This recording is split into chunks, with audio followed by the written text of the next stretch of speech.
So hello everyone, আজকে আমরা আসলাম নতুন আর একটা ব্লগ নিয়ে। আজকে কয় তারিখ?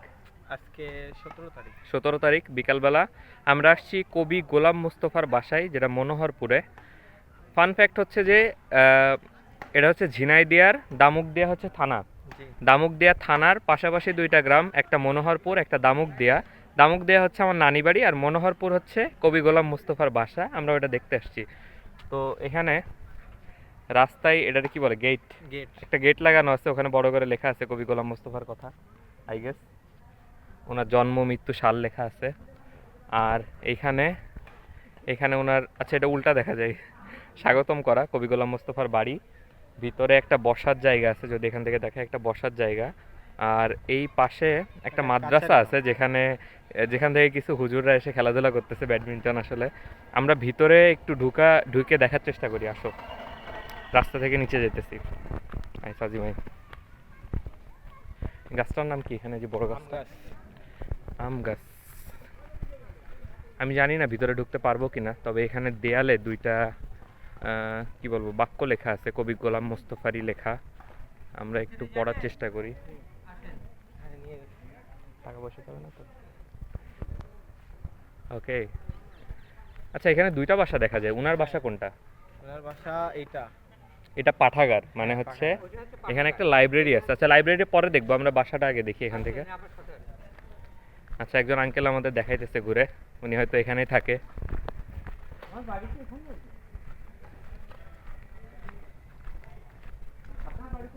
আমার বাসা যশোর। ওকে। এখানে একটা টিনের বাসা, যেটাতে সাদা রং করা। ভিতরে আমরা ঢুকে দেখি। জুতা পরে আসবো? আচ্ছা। ওয়াও, এখানে কবিগুলো যে আঁকাতো বুঝছেন, হ্যাঁ। এটা হচ্ছে কবিগুলো মোস্তফার ছেলে, ইনি মোস্তফা আজিজ। আচ্ছা, কবি গোলাম মোস্তফার ছেলে, ওনার নাম মোস্তফা আজিজ। ইনি আচ্ছা, ছবি লাইট আঁকতেন। মারতো। ওকে, ইনি হচ্ছে কবি গোলাম মোস্তফার ছেলে। এইটা এটা হচ্ছে কবি গোলাম মোস্তফার ছেলে, ওনার নাম হচ্ছে মোস্তফা আজিজ। আজিজ। আর কি কি আছে এখানে? আর বাংলাদেশের টেলিভিশন থিয়েটার মহাপ্রযোজক ছিল যে মোস্তফা মনোয়ার। মোস্তফা মনোয়ার। এটা হচ্ছে মোস্তফা মনোয়ার। মোস্তফা মনোয়ার নাম লেখা আছে বাংলাদেশ চলচ্চিত্রের, বাংলাদেশ টেলিভিশন শিল্পকলা একাডেমি, বাংলাদেশ চলচ্চিত্রের। ক্যামেরাটা ঘোরানো আচ্ছা, হবে না। ব্যাক ক্যামেরা ভালো? ব্যাক ক্যামেরা ভালো না মনে হয়। ভালো, কিন্তু ঝাপসা হবে না। আচ্ছা, সমস্যা নেই, এখান থেকে দেখি। এই রুমের মধ্যে অনেক ছবি আছে। এখানে কাদের ছবি জেনারেলি? এটা অন্য সাধারণ মানুষের ছবি আঁকাতো ওনার ইচ্ছা মতন আর কি। ওনার আঁকানো এগুলা? হ্যাঁ, এটা মোস্তফা আচ্ছা, আজিজের আঁকানো ছবি। মোস্তফা আজিজ ওনার ছেলে, মোস্তফা কবি গোলাম মোস্তফার ছেলে মোস্তফা আজিজ, ওনার আঁকানো এখানে অনেক ছবি আছে। আর এটা কবিগুলো মোস্তফার বড় ছেলে পাইলট ছিল, মোস্তফা আনোয়ার। মোস্তফা আনোয়ার কবি গোলাম মোস্তফার বড় ছেলে, উনি পাইলট ছিলেন। মোস্তফা ওনার আনোয়ার। জন্ম মৃত্যু সাল এখানে লেখা আছে নিচে। আচ্ছা, আর কি সামনের দিকে আগেই, এখানে অনেক অনেক ছবি আঁকানো আছে। আচ্ছা, জীবনী সম্পর্কে। আচ্ছা, জীবনী সম্পর্কে। এখানে ওনার জীবনী সম্পর্কে অনেক কিছু লেখা আছে। লেখা অনেক ছোট ছোট আসবে আই গেস। এখানে জন্ম মৃত্যু সাল লেখা আছে। হ্যাঁ আছে। এই যে ওনার জন্মস্থান মনোহরপুর, শৈলকুপা, ঝিনাইদহ। আর এর পাশের গ্রাম হচ্ছে আমার নানু বাড়ি, দামুকদিয়া। জি। আচ্ছা, আর ওনার জন্ম হচ্ছে 1897 সালে 21শে ডিসেম্বরে। আচ্ছা, উনি দামুকদিয়াতে প্রাথমিক শিক্ষা গ্রহণ করছে। জি। পরে ফজলেপুর স্কুলে গেছে। ফজলপুর, আচ্ছা, শৈলকুপা হাই স্কুলে উনি পড়াশোনা করছে। আচ্ছা, সুন্দর কথাবার্তা লেখা আছে। আর আসেন আমরা সামনে যাই। কর্মজীবনের ব্যাপারে একটা জিনিস লেখা আছে, উনি ভারতে শিক্ষকতা শুরু করেন উনি ভারতের একটা স্কুলে, ব্যারাকপুর হাই স্কুল। আচ্ছা, এটা কি ওনারই বেড? আচ্ছা, এখানে আলো আলো দিয়ে বেডের উপরে এখানে ওনার বেড রাখা আছে, উনি এখানেই থাকতেন, এই রুমটাতেই। আচ্ছা, ভিতরে যাওয়া যাবে? হ্যাঁ, যাওয়া যাবে। আচ্ছা, আমরা বাড়ির ভিতরে উঠানে আসার চেষ্টা করতেছি।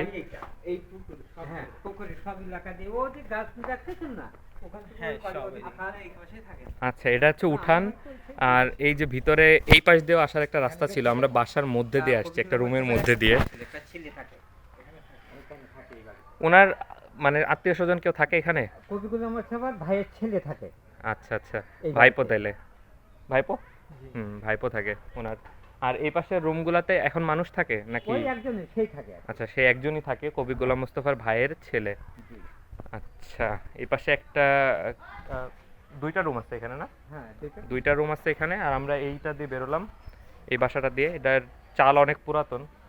তার মানে উনি মারা যাওয়ার পরে কি এটার কোনো... না এটা কবি কালাম সব ওই বাইশে সময়? থাকার সময় সেই সময়। আচ্ছা, এটার নতুন করে কোনো সংস্কার করা হয়নি, ওই আমল থেকে এরকমই আছে এটা। জি। আর এগুলো কি পরে করা হয়েছিল? না এগুলো তখনকারই এদের একটু রং সং একটু টিন লাগানো নতুন, দেখে বোঝা যাচ্ছে এটাতে নতুন টিন লাগানো হয়েছে। হয়তো আগে নতুন টিন লাগানো হয়েছে। এমনই ছিল পরিবেশ, কিন্তু পুরাতন হয়ে যাওয়ার কারণে এখানে নতুন টিন লাগানো হয়েছে। নতুন আচ্ছা, আর বাইরে কথাবার্তা লেখা আছে ওনার, দুইটা দেখাই আসি, আসো। বিচুলির গাদা এখানে রাখা। এটা হচ্ছে মেইন গেট, আমরা ঢুকছি হচ্ছে রুমের ভিতর দিয়ে। মেইন গেট দিয়ে ঢুকলে এই যে এখানে লেখা আছে মোস্তফা মঞ্জিল। আচ্ছা, এখানে কবি গোলাম মোস্তফার একটা বাক্য লেখা আছে। এই সাজিম পড়, শুনি কি লেখা। জোরে জোরে জোরে, এখানে এখানে ওনার মাতৃভূমি সম্পর্কে উনি লিখছেন এখানে। এই সেই মনোহরপুর, এর স্নেহ মমতায় মন ভরপুর, যদি পারতাম জীবনে শেষ শয্যা এখানেই রচিতাম। উনি কোথায় মারা গেছে আসলে? উনি মারা গেছিল ঢাকা। উনি মারা গেছেন ঢাকায়, কিন্তু ওনার ইচ্ছা ছিল উনি এখানে মারা যাবেন। ইচ্ছা ছিল, কিন্তু কবরস্থানটা ঢাকা আজিমপুর গোরস্থানে তার। ঢাকা আজিমপুর গোরস্থানে ওনার কবর দেয়া, কিন্তু ওনার ইচ্ছা ছিল উনি এই মনোহরপুরেই উনি মৃত্যু সজ্জায় বরণ করবে। এখানে আরেকটা বাক্য লেখা, ওনার গেটের দুই পাশে দুইটা বাক্য লেখা ছিল। ভবিষ্যতের লক্ষ্য আশা মোদের মাঝে সত্তরে সন্তরে শিশুর পিতা সব শিশুরই অন্তরে। ওনার আরেকটা বাক্য লেখা এখানে। আচ্ছা, এখানে একটু প্রবলেম তো, ওই জন্য চাবিটা খুলতে গিয়ে। আচ্ছা, সমস্যা নেই, খোলা খোলা লাগবে না। এখানে একটা গাছ রয়েছে, এটা কাঁচা মিঠা আমের গাছ। কবি গোলাম মোস্তফা হুগলি থেকে এই কাঁচা মিঠা আমের চারাটি এনে নিজ হাতে রোপণ করে। ওনার নিজের হাতে রোপণ করা গাছ এটা। একটু দূরে যেয়ে দেখি। 80-90 বছর হবে। 80-90 বছর ওনার এই গাছটার বয়স। ওনার নিজের হাতে লাগানো গাছ এটা। অনেক বড়, অনেক বড় গাছটা। এই গাছটা কি ফল হয় এখনো? হ্যাঁ, ফল হয় এখন। এখনো ফল হয় এই গাছটায়। আর এই একটা বৈঠকখানা, কাছারি ঘর বলে। কাছারি এখানে ঘর, বৈঠক বৈঠকখানা। লিখতো বা গান বাজনা করতো উনি এখানে। আচ্ছা, এখানে উপরের ছাদের বিমগুলাতে অনেক ওনার বাক্য লেখা আছে খুব সম্ভবত। কবি গোলাম মোস্তফার ব্যবহৃত ওই ঐতিহাসিক কাচারি ঘর, এটা হচ্ছে ওনার কাচারি ঘর। নতুন রং করা হয়েছে খুব সম্ভবত, কিন্তু আগে এমনই ছিল। হ্যাঁ, উনি ঘরটা যখন এমনই ছিলেন, ছিল, ঘর কিন্তু এমনই একটু ছিল, রংটা করেছে। রং করা হয়েছে। আমি যখনই আমার গ্রামে যাইতাম, এই রাস্তা দিয়ে আমরা পার হতাম, দামুক দেওয়ার রাস্তা এটা। আমি সবসময় এটা দেখতাম, কিন্তু কখনো এর ভিতরে এসে এভাবে দেখা হয়নি। আজকেই প্রথম। আলহামদুলিল্লাহ, ভালোই লাগতেছে। আর এই পাশে একটা পাঠাগার আছে, মানে লাইব্রেরি। একটু দেখানোর চেষ্টা করি লাইব্রেরিটা। চাবিটার একটু প্রবলেম তো, ওই জন্য। না না, সমস্যা নেই, চাবি লাগবে না, আমরা বাইরে থেকে দেখাই দিই।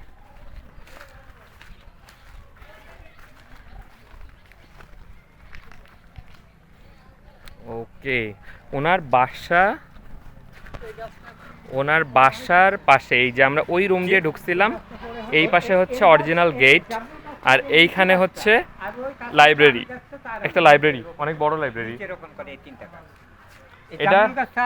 আচ্ছা, এখানে একটা জামরুল গাছ আছে, এটা ওনার হাতে লাগানো। আর এখানে একটা লিচু গাছ আছে, এই লিচু গাছটাও ওনার হাতেই লাগানো। আচ্ছা, আম গাছ, জামরুল গাছ আর হচ্ছে লিচু গাছ পাইলাম আমরা। এখানে বসার জায়গা আছে, আমরা হয়তো বসবো একটু পরে এখানে। আর এই হচ্ছে সেই পাঠাগার। এখানে ওনার একটা বড় ছবি দেখা যায়। এই যে সেই কবি গোলাম মোস্তফা, ওনার ছবি লাগানো অনেক বড় একটা। জন্ম মৃত্যু সাল লেখা আছে এখানে। আনোয়ার মোস্তফা ওনার প্রথম পুত্র, ওনার বড় ছেলে। একটু আগে দেখাইছিলাম ভিতরে একটা পাইলট, উনি হচ্ছে পাইলটের পোশাকই পরা ছিল সম্ভবত। এই উনি সেই আনোয়ার মোস্তফা। আর মোস্তফা আনোয়ার মেয়ের ছেলে, মানে নাতি।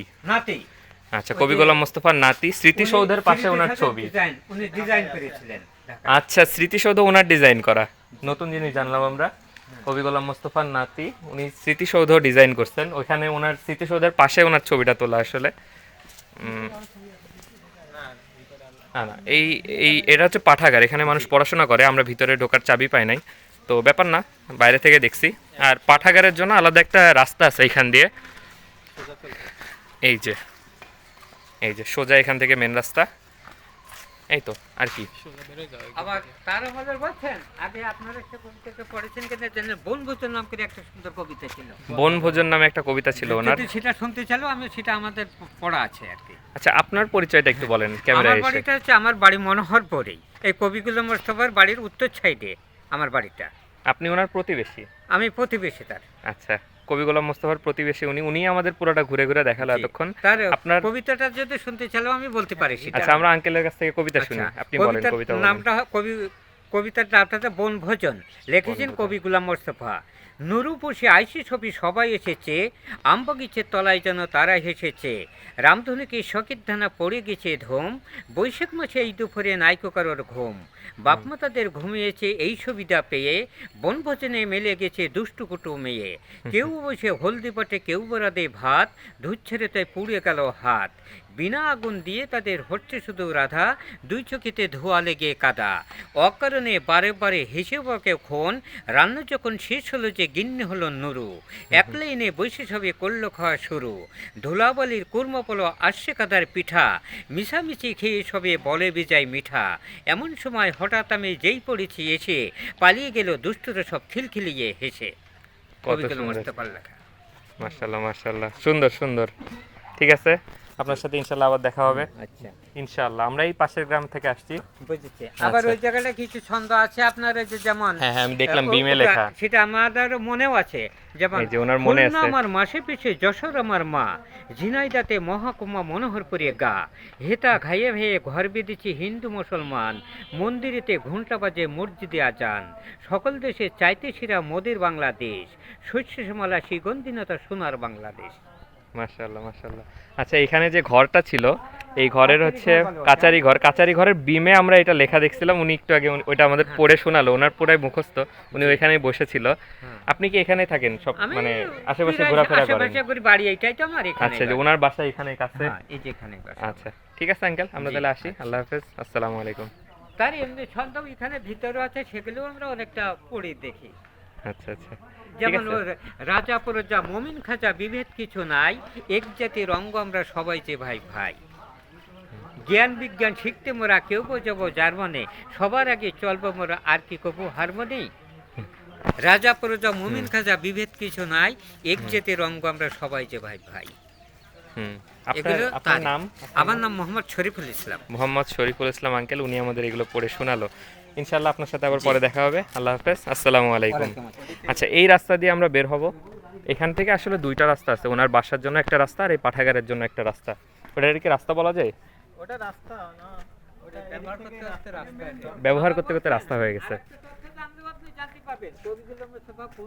কিভাবে লেখাপড়া শিখেছেন, আচ্ছা, ওইখানে আমরা একটু লেখা দেখছিলাম। লিখেছেন, আবার সেগুলো মনে যদি করেন। আমি যখন স্কুলে পড়ছি তখন ওনার লেখক পরিচিতি নামে একটা অংশ থাকে, আমি পুরোটা মুখস্থ করছিলাম। তাহলে ভালো। এখন ভুলে গেছি, কিন্তু মুখস্থ না, করছিলাম। কোথা থেকে লেখাপড়া শিখলে সেই তথ্যটা যদি আপনি মনে করেন, ওখানে লেখাও আছে তো, সাইনবোর্ডে হ্যাঁ, লিখেছে। হ্যাঁ, ঠিক আছে আঙ্কেল, ঠিক আছে, আচ্ছা। দেখা হবে ইনশাআল্লাহ। আসসালামু আলাইকুম। ওয়ালাইকুম আসসালাম। ঠিক আছে, আমরা এখন কই যাইতেছি? শৈলকুপা। 16 আমরা শৈলকুপার দিকে যাইতেছি। এটা হচ্ছে থানা।